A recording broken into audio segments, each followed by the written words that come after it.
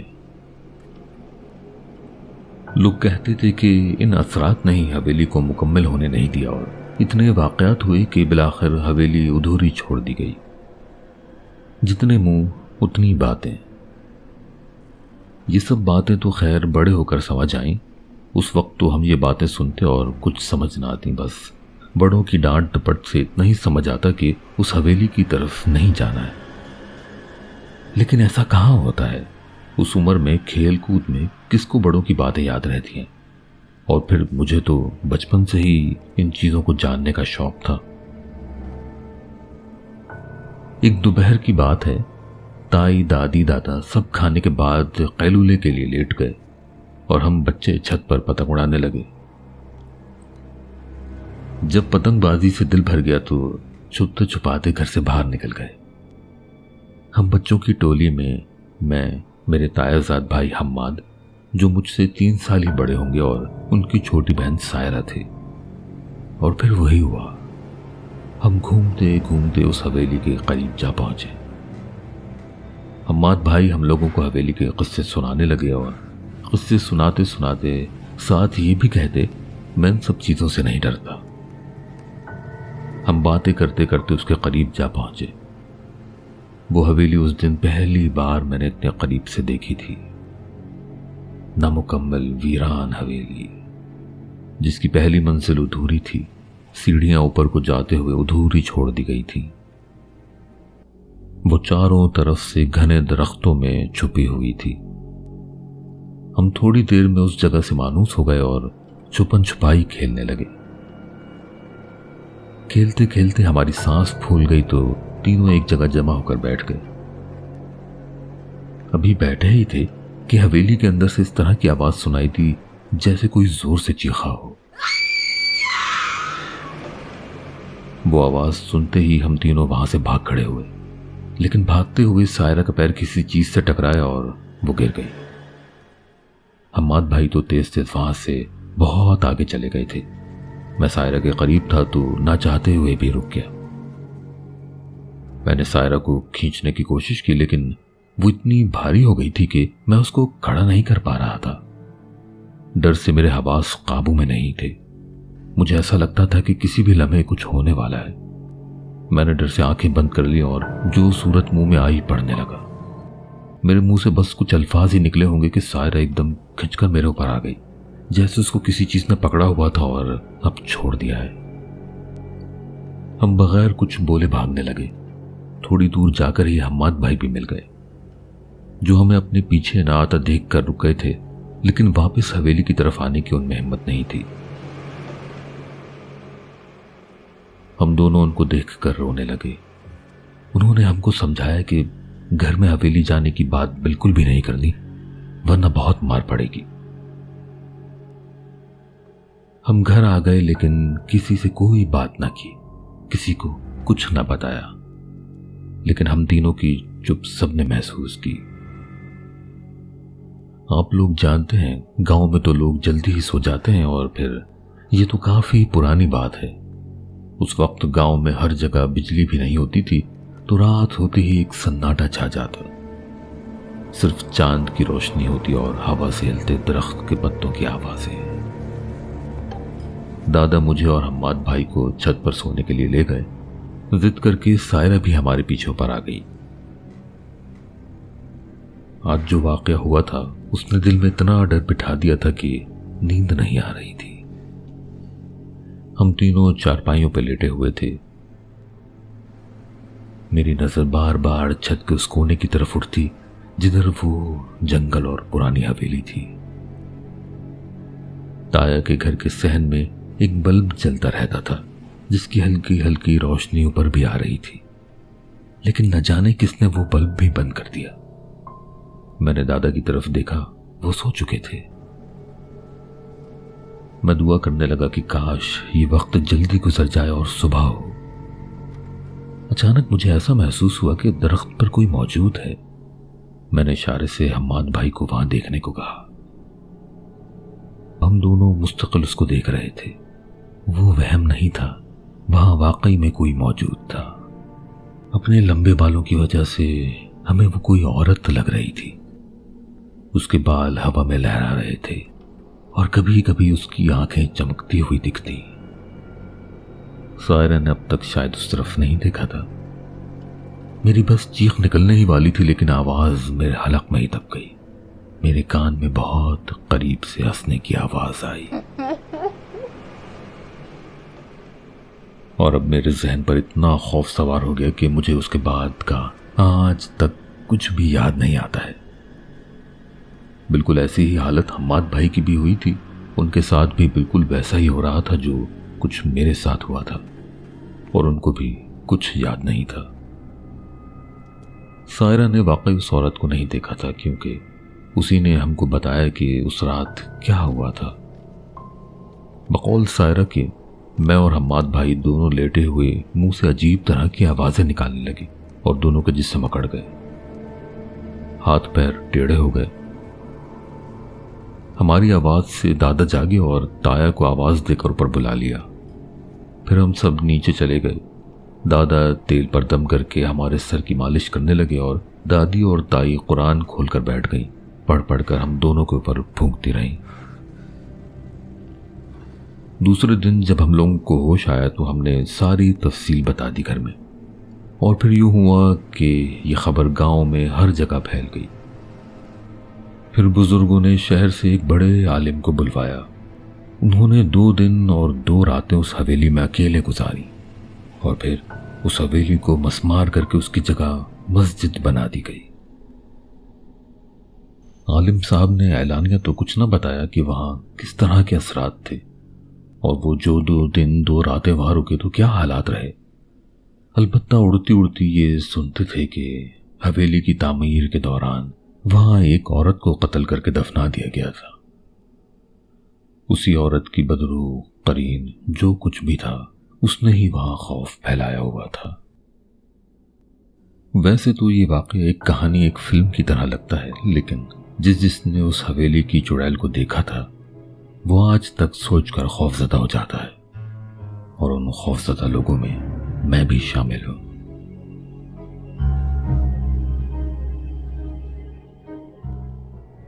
حال ہی میں جنات کی تاریخ سے متعلق ایک کتاب میرے ہاتھ لگی۔ پڑھنے میں آئی تو سوچا کہ اس میں جو واقعات ہیں آپ کے ساتھ بھی شیئر کرتا چلوں۔ اب ان واقعات کی صداقت کے بارے میں تو مجھے کچھ علم نہیں ہے، میں کچھ وثوق سے نہیں کہہ سکتا، لیکن جو کچھ میں نے اس میں پڑھا تھا وہ آپ لوگوں کے ساتھ شیئر کروں گا۔ ایران کے کتب خانے میں ایک قدیم کتاب ہے جس میں ایک واقعہ درج ہے۔ واقعہ ایک بزرگ ہستی کی آپ بیتی کا ہے، اور اپنے سامان کی تجارت کے لیے ایسے ممالک بھی جایا کرتا جہاں سمندر میں کشتی سے سفر کرنا پڑتا۔ ایسے ہی ایک سفر پر ہمارا سامنا بڑے زوردار طوفان سے ہوا۔ کشتی طوفان کی داب نہ لاتے ہوئے میرے سامان کے ساتھ ڈوب گئی۔ میں نے ہمت کر کے کشتی کے ایک ٹوٹے ہوئے حصے پر پناہ لی، لیکن اتنی تگ و دو کے بعد تھک کر اس تختے پر بے ہوش ہو گیا۔ اب جو آنکھ کھلی تو خود کو ایک ساحل کے قریب پایا۔ ہمت کر کے ساحل کے قریب گیا اور اس سوچ سے آگے بڑھنے لگا کہ شاید کوئی مدد مل جائے، لیکن میری حیرت کا عالم تھا کہ تا حد نگاہ صحرا ہی صحرا تھا۔ مجھے وقفے سے لوگوں کے رونے کی آوازیں آ رہی تھی، اور میں ان آوازوں پر چونک کر پھر ادھر ادھر دیکھتا کہ یہ کس طرف سے آ رہی ہیں، شاید وہاں کہیں مجھے مدد مل جائے۔ میں تھکاوٹ سے چور آگے بڑھتا رہا۔ وہاں ایسی لو چل رہی تھی کہ میرا دم گھٹتا تھا۔ پھر مجھے اندازہ ہوا یہ رونے کی آوازیں ہوا کے ساتھ ساتھ آتی ہیں، جو اب آہستہ آہستہ تیز ہوتی جا رہی ہیں۔ اب مجھے خوف محسوس ہونے لگا۔ کوئی شخص نظر نہ آتا لیکن رونے سسکنے کی آوازیں صاف سنائی دیتی۔ اچانک میری نظر دور ایک ٹیلے پر بیٹھے شخص پہ پڑی۔ جسم میں جتنی طاقت باقی تھی جمع کر کے اس طرف بھاگنے لگا۔ قریب پہنچا تو دیکھا کہ وہ شخص کچھ کہتا جاتا ہے اور روتا جاتا ہے۔ جیسے ہی اس کے رونے کی آوازیں رکتی ہیں، ہوا میں چاروں طرف رونے سسکنے کی آوازیں ابھرنے لگتی ہیں۔ وہ شخص اپنی جگہ سے اٹھتا، تھوڑا آگے بڑھتا، پھر غم سے نڈھال ہو کر واپس بیٹھ جاتا۔ صحرا کی مٹی میں اپنی انگلی سے کچھ لکھ کر رونے لگتا اور اس کی چیخیں صحرا میں گونج اٹھتی۔ میں اس ماحول سے خوف میں مبتلا تو ہو چکا تھا، لیکن پھر خیال آیا یہاں اس شخص کے سوا اور دوسرا کوئی نہیں، مجھے ہمت کر کے اس کے پاس جانا چاہیے۔ میں آہستہ آہستہ ڈرتے ڈرتے اس کی جانب بڑھنے لگا۔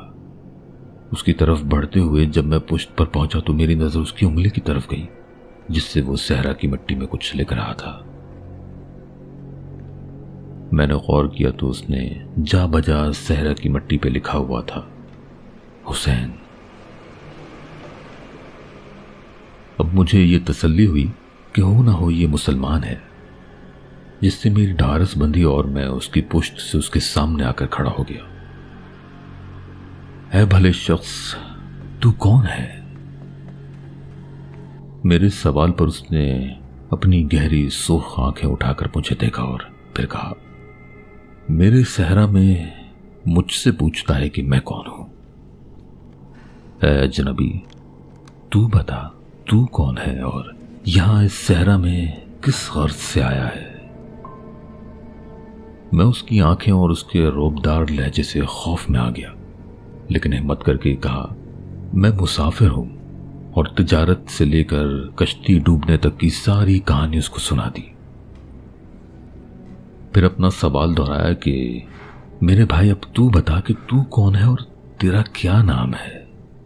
تو کیوں حسین کا نام یہاں صحرا میں لکھتا پھر رہا ہے، اور یہ رونے کی آوازیں کیسی ہیں جبکہ کوئی دکھائی نہیں دیتا؟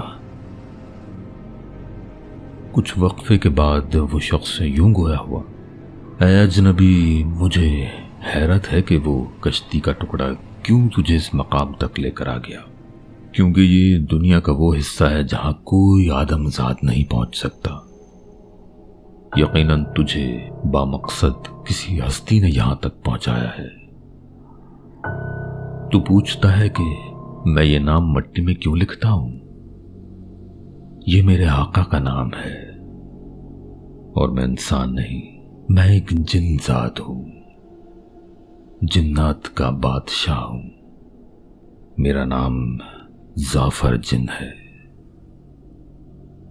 جب خدا پاک نے اس زمین پہ اپنا نائب یعنی انسان کو بھیجنے کا فیصلہ کیا تو اس زمین پہ پہلے سے موجود مخلوق جنات کو حکم دیا گیا کہ وہ رات کی تاریکی تک محدود ہو جائیں، صحرا و بیابان سمندر کی تہوں میں غیر آباد علاقوں میں چلے جائیں۔ لیکن شریر جنات نے خدا پاک کے اس حکم کو نہ مانا، اور پھر فرشتوں کو حکم ہوا کہ وہ ان شریر جنات کو ان کی جرات پہ سبق سکھائیں۔ اس جنگ میں خدا کے ماننے والے کئی جنات کے قبائل فرشتوں کے ساتھ شامل ہو کر اس جنگ کا حصہ بنے۔ ان میں میرا قبیلہ ظافر بھی خدا کے آگے سر جھکائے شیطان کے سامنے سینہ سپر کیے کھڑا تھا، اور پھر ہم نے خدا کی مدد سے شیطان کے حامی جنات کو شکست دی، اور اپنی شکست تسلیم کرتے ہوئے انہوں نے خدا پاک کے حکم کے آگے سر جھکایا اور خود کو رات کی تاریکی تک محدود کر لیا۔ پھر مجھے حکم ہوا کہ میری ذمہ داری ہے میں جنات اور انسانوں کے درمیان حائل ہو جاؤں، کسی شریر جن کو بھی انسان تک پہنچنے نہ دوں۔ عرصہ گزر گیا، میں اپنی پوری طاقت سے جنات کے اوپر اپنی پکڑ سخت کیے ہوئے تھا کہ مجھ تک خبر پہنچی میرے آقا خاتم النبیین صلی اللہ علیہ وسلم کے نواسے ان کی آل پر انسان ظلم کر رہے ہیں۔ یہ سنتے ہی میں آنن فانن اس مقام تک جا پہنچا۔ دیکھا کہ میرے آقا کا نواسا حسین اپنی گود میں اپنے جوان بیٹے کا لاشا لیے بیٹھا ہے. خون سے زمین کربلا رنگین ہے. میں تڑپ اٹھا. نہایت ادب سے ان کے سامنے حاضر ہو کر فریاد کی, اے ابو تراب کے بیٹے سیدنا حسین ابن علی, میں اور لاکھوں جنات آپ کے حکم کے منتظر ہیں.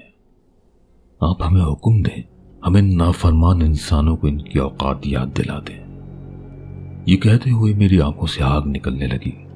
میں ان نافرمان انسانوں کی طرف بڑھا ہی تھا کہ سیدنا حسین کی آواز گونجی, جعفر, یہ شجاعت کا نہیں صبر کا امتحان ہے. اپنے دائیں بائیں دیکھو, جبرائیل و میکائیل و عزرائیل و اسرافیل تم سے پہلے یہاں موجود ہیں. جعفر, غور کرو, یہ زمین پھٹنے کو تیار ہے, یہ آسمان گرنے کو ہے. میں نے ان کی مدد قبول نہیں کی. تو میری خوشی چاہتا ہے اور میں اپنے رب کی خوشی چاہتا ہوں. آج حق و باطل کی وہ تاریخ لکھی جائے گی جو آنے والی نسلوں کو نیا عزم دے گی. جعفر دیکھ, میں خدا کے اس امتحان میں سرخ رو ہونے کو ہوں. سیدنا حسین کے حکم نے میرے قدموں میں زنجیر ڈال دی. مجھ سمیت تمام ایلیاء و جنات بے قابو ہو کر روتے رہے. میں جعفر جن اپنے قبائل کے ساتھ کربلا کا طواف کرتا رہا. اپنے آقا کے لال کو امتحان کربلا میں سرخ رو ہوتے دیکھتا رہا. ہاں, میں ہی وہ جعفر جن ہوں. اب بھی جب محرم آتا ہے, جہاں مجھے سیدنا حسین کے سرخ رو ہونے کی خوشی ہوتی ہے, وہیں مجھے ان بدبخت انسانوں کے اوپر غصہ آتا ہے جنہوں نے دنیا کے لیے اپنی عاقبت خراب کر دی. لیکن میں نے وہ منظر اپنی آنکھوں سے دیکھا تھا تو آج تک میرے آنسو نہیں رکتے. میں صحرا میں نکل جاتا ہوں, اس منظر کو یاد کر کے روتا ہوں. پھر مجھے سیدنا حسین کی وہ بات یاد آتی ہے کہ جعفر, صبر کر. تب جا کے میرے آنسو تھمتے ہیں.